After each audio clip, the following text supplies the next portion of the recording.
احتساب عدالت اسلام آباد نے 190 ملین پاؤنڈز کا القادر ٹرسٹ ریفرنس سماعت کے لیے مقرر کرتے ہوئے پراپرٹی ٹائکون ملک ریاض، وزیر اعظم کے سابق معاونین خصوصی مرزا شہزاد اکبر اور زلفی بخاری اور دیگر 3 افراد کے ناقابل ضمانت وارنٹ گرفتاری جاری کر دیے۔ سابق وزیر اعظم عمران خان کی اہلیہ کی قریبی دوست فرح شہزادی، وکیل ضیاء المصطفیٰ نسیم اور ملک ریاض کے بیٹے علی احمد ریاض کے بھی ناقابل ضمانت وارنٹ گرفتاری جاری کیے گئے ہیں۔ گزشتہ ہفتے قومی احتساب بیورو نے القادر ٹرسٹ کیس کے سلسلے میں سابق وزیر اعظم عمران خان اور ان کی اہلیہ بشریٰ بی بی سمیت 7 افراد کے خلاف ریفرنس دائر کیا تھا۔ مقدمے میں الزام لگایا گیا ہے کہ عمران خان اور بشریٰ بی بی نے 50 ارب روپے کی قانونی حیثیت کے لیے بحریہ ٹاؤن لمیٹڈ سے اربوں روپے اور سینکڑوں کنال کی اراضی حاصل کی، جس کی نشاندہی پی ٹی آئی کی سابقہ حکومت کے دوران برطانیہ نے کی اور ملک کو واپس کیے۔ نیب کی جانب سے دائر ریفرنس میں الزام لگایا گیا ہے کہ جیل میں موجود عمران خان نے بحریہ ٹاؤن کراچی کی جانب سے اراضی کی ادائیگی کے لیے نامزد کردہ اکاؤنٹ میں ریاست پاکستان کے لیے فنڈز کی غیر قانونی منتقلی میں اہم کردار ادا کیا۔ ریفرنس میں یہ بھی دعویٰ کیا گیا ہے کہ جواز فراہم کرنے اور معلومات فراہم کرنے کے متعدد مواقع فراہم کیے جانے کے باوجود ملزم نے جان بوجھ کر اور بدنیتی کے ساتھ کسی نہ کسی بہانے معلومات دینے سے انکار کیا۔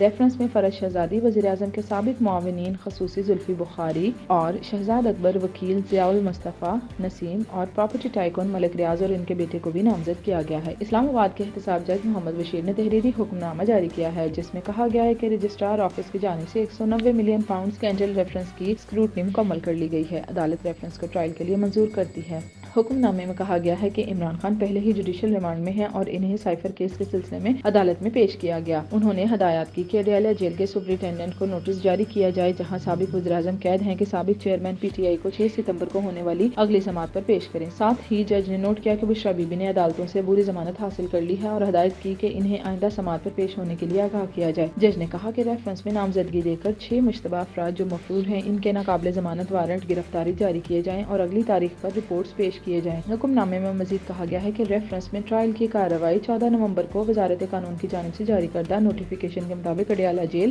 یا جہاں بھی مقدمے میں نامزد افراد کو قید کیا گیا ہے وہاں چلائی جائے گی۔